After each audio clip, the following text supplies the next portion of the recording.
नमस्कार दोस्तों, स्वागत है आपका अपने चैनल एनालिसिस वाला पे। तो जैसा कि आपका आज है 9 मई का जो आपका फर्स्ट शिफ्ट का एग्ज़ाम था वो समाप्त हो चुका है। एसएससी एमटीएस का जो एग्ज़ाम था, तो आज की इस वीडियो में हम 9 मई के फर्स्ट शिफ्ट में जितने भी प्रश्न आपके 25 जीके जीएस के प्रश्न आए थे, सभी प्रश्न को लेकर आ गए हैं विथ एक्स्ट्रा फैक्ट्स के साथ। हर एक क्वेश्चन के साथ आपको एक्स्ट्रा फैक्ट्स देखने को मिलेगा कि आगे कौन से प्रश्न आपके और बन सकते हैं, क्योंकि जो प्रश्न है आपका वो रिपीट होना स्टार्ट हो गया है। कि आपके जो इस शिफ्ट में आपका 5 से 6 प्रश्न हूबहू रिपीट हो चुके हैं जो कि पिछले शिफ्टों में पूछे गए थे।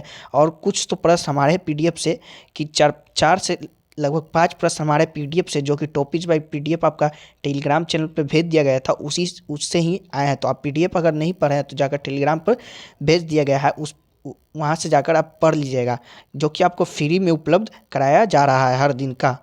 और टॉपिक वाइज भी आपका पीडीएफ भेज दिया गया। तो चलिए आज का शुरू करते हैं आपका 9 मई का फर्स्ट शिफ्ट का, जो कि क्वेश्चन आया था आपका कि 2011 की जनगणना के अनुसार दूसरा सबसे ज़्यादा जनसंख्या किस राज्य की है। तो आपका दूसरा पूछा था, तो ये भी हमने कल की पीडीएफ में आपका ऐड किया था किसी शिफ्ट में। तो आपका जो दूसरा हो जाएगा यह महाराष्ट्र हो जाएगा। वहीं बात कर लें कि पहला का, तो 2011 की जनगणना के अनुसार उत्तर प्रदेश भारत का पहला राज्य है जिसकी जनसंख्या लगभग 19.98 करोड़ है। तो ये जो प्रश्न है कि उत्तर प्रदेश का घनत्व 829 प्रति वर्ग किमी है। महाराष्ट्र भारत का दूसरा सबसे बड़ा आबादी वाला राज्य है, तो महाराष्ट्र इसका राइट आंसर हो जाएगा, जो कि आपका पूछा गया था। अगला है कि अगला देखिए, अगला पूछ सकता है कि पहला भी पूछ दिया है, से दूसरा भी पूछ दिया, तो आपका तीसरा भी पूछ सकता है। तो चलिए, बिहार में भारत की तीसरी सबसे बड़ी आबादी वाला देश आपका कौन सा है, तो बिहार हो जाएगा। तो चलिए आगे देख लेते हैं। अगला है कि जिम कॉर्बेट नेशनल उद्यान भारत में किस राज्य में स्थित है। तो आपका जो इसका राइट आंसर हो जाएगा उत्तराखंड। जिम कॉर्बेट राष्ट्रीय उद्यान उत्तराखंड के नैनीताल जिले में स्थित सबसे बड़ा टाइगर रिजर्व है। इसकी स्थापना वर्ष 1936 में हुई थी। यह भारत का सबसे पुराना और सबसे प्रतिष्ठित राष्ट्रीय उद्यान है। अगला आपका ये भी क्वेश्चन बन सकता है। ये क्वेश्चन आपका नहीं आया पर ये क्वेश्चन बन सकता है आगे की शिफ्टों में। उसे देख लेते हैं कि वह कौन सा एकमात्र भारतीय राज्य है जिसमें कोई राष्ट्रीय उद्यान नहीं है। तो आपका जो पंजाब इसका राइट आंसर हो जाएगा। भारत में मध्य प्रदेश में राष्ट्रीय उद्यानों की संख्या 10 से अधिक है, 10 सबसे अधिक है। वहीं बात कर ले कि अंडमान निकोबार तो 9 राष्ट्रीय उद्यानों के साथ दूसरे नंबर पर है। चलिए अगला प्रश्न देख लेते हैं। अगला आया था कि समान नागरिकता संहिता को भारत संविधान के किस अनुच्छेद में उल्लेख किया गया है। तो जो इसका आपका राइट आंसर हो जाएगा 44 हो जाएगा।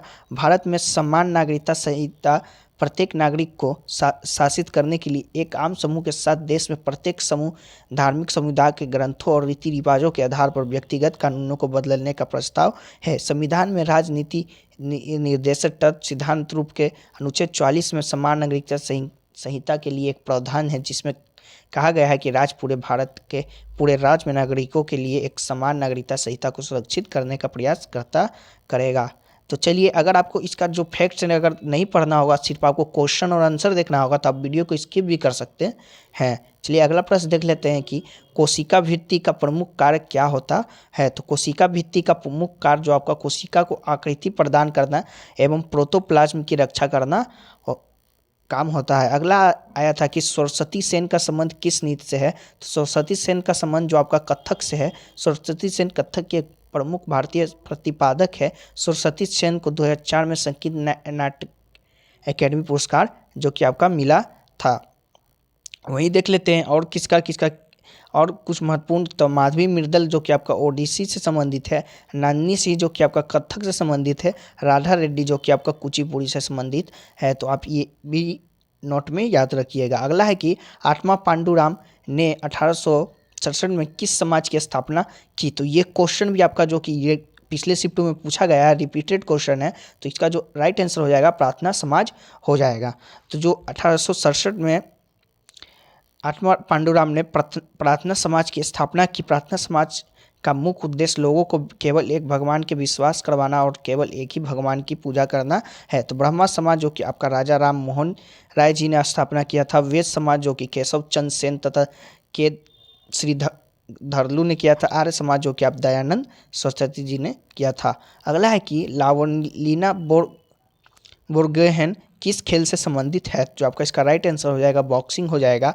विजेंदर सिंह और मेरी कॉम के बाद लवलीना बोर्गे ने ओलंपिक खेलों में पदक जीतने वाली तीसरी भारतीय मुक्केबाज है। उन्होंने टोक्यो 2020 में महिलाओं के 59 किलोग्राम वर्ग में कांस्य पदक जीतकर इतिहास रचा था। अगला प्रश्न देख लेते हैं कि अगला आया था कि हवा गैस की आर्द्रता मापने वाला यंत्र पूछा था कि कौन सा है? तो आपका जो हाइग्रोमीटर इसका राइट आंसर हो जाएगा। वायुमंडल में आर्द्रता नापने के साधनों को आर्द्रता मापी यानी हाइग्रोमीटर कहते हैं। अगला है था कि माघ साजी का किस राज्य में मकर संक्रांति के रूप में मनाया जाता है? माघ साजी को किस राज्य में मकर संक्रांति के रूप में मनाया जाता है? तो आपका जो इसका राइट आंसर हिमाचल प्रदेश हो जाएगा।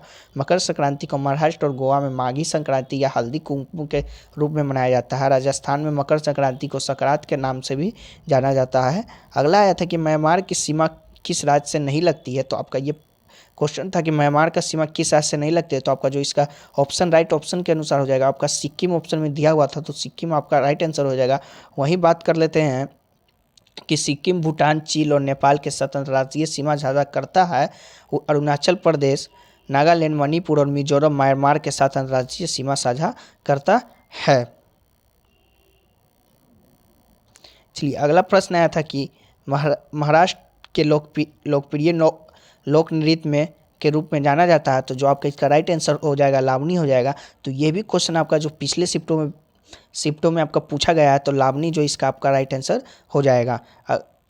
तो आपको जो पीडीएफ है आपका पिछले शिफ्टों का सभी शिफ्टों का आपका पीडीएफ टेलीग्राम पर भेज दिया जाता है रात 9 बजे से पहले। तो आप वहाँ जाकर ज्वाइन हो जाइएगा और उस पीडीएफ को एक बार जरूर पढ़ के जाइएगा क्योंकि प्रश्न आपका बहुत से रिपीट हो रहे हैं अब। तो महाराष्ट्र के कुछ लोक नृत्य जान लेते हैं। तो धनगारी गाजा लोक नृत्य, कोली नृत्य, लावनी नृत्य, पोहदास नृत्य, तमाशा आपका जो और लोक नृत्य मुख्य है। अगला है कि टॉप 10 देशों में जनसंख्या में शामिल देश नहीं है। तो जो टॉप 10 देशों में जनसंख्या में सर्वाधिक जनसंख्या में शामिल देश नहीं था आपका जो ऑप्शन के अनुसार कनाडा था। आपका जो ऑप्शन था पाकिस्तान, नाइजीरिया, कनाडा, जापान, जो कि आपका पाकिस्तान, नाइजीरिया, जापान जो कि 10 देशों की जनसंख्या में सबसे अधिक है। वहीं पर आपका कनाडा जो कि आपका नहीं है। तो टॉप 10 देशों की जनसंख्या देख लेते हैं। भारत टॉप पर है, उसके बाद चीन है, संयुक्त राज्य अमेरिका है, इंडोनेशिया, पाकिस्तान है, ब्राज़ील है, बांग्लादेश है, नाइजीरिया है, उसके बाद रूस है, उसके बाद मैक्सिको है। चलिए अगला देख लेते हैं कि लोकसभा का पीठासन अधिकारी कौन होता है? तो जो आपका लोकसभा अध्यक्ष और उप अध्यक्ष लोकसभा के पीठासन अधिकारी होता है। तो लोकसभा के अध्यक्ष आपका राइट आंसर हो जाएंगे। अगला है कि वायुमंडल में सबसे ठंडी परत कौन सा है? तो मध्यमंडल आपका जो राइट आंसर हो जाएगा, जो कि वायुमंडल का सबसे ठंडी परत कहलाता है। यह पृथ्वी की सतह से 50 किलोमीटर और 80 किलोमीटर के बीच स्थित है। यह स्ट्रोपोज नीचे और मेसोमोज के ऊपर से घिरा है। चलिए अगला प्रश्न देख लेते हैं कि पीएम जनधन योजना के 12 अक्टूबर 2022 तक सर्वाधिक खाते किस राज्य में है? तो आपका जो इसका राइट आंसर उत्तर प्रदेश आपका राइट आंसर हो जाएगा। अगला प्रश्न आया था कि हरिवंश राय बच्चन की आत्मकथा कौन सी है? इनमें से हरिवंश राय बच्चन की आपका जो आत्मकथा पूछा था तो आपका जो after Noon of a time आपका जो कि हरिवंश राय बच्चन की आत्मकथा है, in the afternoon of time. चलिए अगला देख लेते हैं। अगला आया था कि आगरा में शीश महल का निर्माण किसने करवाया था? तो शीश महल की बात कर लें तो इसे मुगल बादशाह शाहजहां ने ग्रीष्मकालीन महल के एक भाग के रूप में बनवाया था। तो आपका शाहजहां इसका राइट आंसर हो जाएगा। अगला है कि मुद्रा का एक अवधि में स्थानांतरण क्या कहलाता? शायद ये क्वेश्चन आप कंफर्म नहीं हो पाया कि ये क्वेश्चन क्या पूछा था। तो अगर आप एग्जाम देकर आ रहे हैं तो ये क्वेश्चन को आप कंफर्म कर दें। तो चलिए अगला प्रश्न देख लेते हैं। अगला है कि स्वर्गीय जगजीत सिंह का संबंध किससे है? तो आपका जो ऑप्शन में था गजल गायक आपका राइट आंसर हो जाएगा, जो कि संगीतकार और संगीत निर्देशक भी रह चुके हैं। अगला है कि विश्व स्तर पर सिलिकॉन वैली किसे कहा जाता है? तो आपका विश्व स्तर पर बात कर ले तो आपका जो न्यूयॉर्क आपका राइट आंसर हो जाएगा। न्यूयॉर्क को आपका सिलिकॉन वैली कहा जाता है। वहीं बात कर ले कि भारत की सिलिकॉन वैली तो बेंगलुरु का उपनाम है। ऐसा इसलिए कहा जाता है क्योंकि बेंगलुरु अर्धचालक उद्योग के लिए एक केंद्र के रूप में विकसित हुआ है। बेंगलुरु कर्नाटक में स्थित है। तो भारत की बात कर ले तो आपका सिलिकॉन वैली बेंगलुरु हो जाएगा।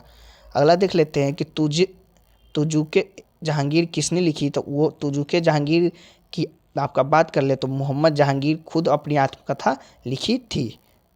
अगला है कि Meltwater championship chess tournament 2022 किसने जीता? तो मैग्नस कार्लसन आपका जो राइट आंसर हो जाएगा, जो कि Meltwater championship chess tournament आपका 2022 जीता था। तो ये भी क्वेश्चन आपका जो हमारे पीडीएफ से आया है कि मैग कार्लस किस से संबंधित है, ऐसा प्रश्न आया था पिछले शिफ्टों में।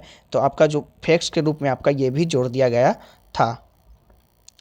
चलिए अगला देख लेते हैं कि द्वैध शासन प्रणाली का त्याग और प्रांतीय विधानसभा उद्गम में सहायता किस अधिनियम में किया गया है? तो आपका जो इसका राइट आंसर हो जाएगा 1935 में एक अधिनियम हुआ था, उसी के स्वरूप किया गया था। अगला है कि ऐसे मिश्रण को अलग करने जो विघटित किए बिना उबलते हैं, कौन से विधि का इस्तेमाल होता है? तो आपका आश्वासन, आपका इसका जो राइट आंसर हो जाएगा, आश्वासन को डिस्टिलेशन भी कहते हैं। इसका उपयोग ऐसे मिश्रण को पृथक करने के लिए किया जाता है जो विघटित हुए बिना उबलते हैं तथा जिनके घटकों और क्वथनों के मध्य अधिक अंतराल होता है। अगला है था कि परिवार न्यायालय विधायक का राज्य विस्तार कहाँ है? तो आपका जो कुतुब न्यायालय विधेयक 2022 की विशेषताएं, कुतुब न्यायालय विधेयक 2022 द्वारा हिमाचल प्रदेश में 12 फरवरी 2019 के स्थापित फैमिली कोर्ट और नागालैंड में 12 सितंबर 2008 में स्थापित कुतुब न्यायालय की स्थापना भी अधिनियम के दायरे में आ गई है।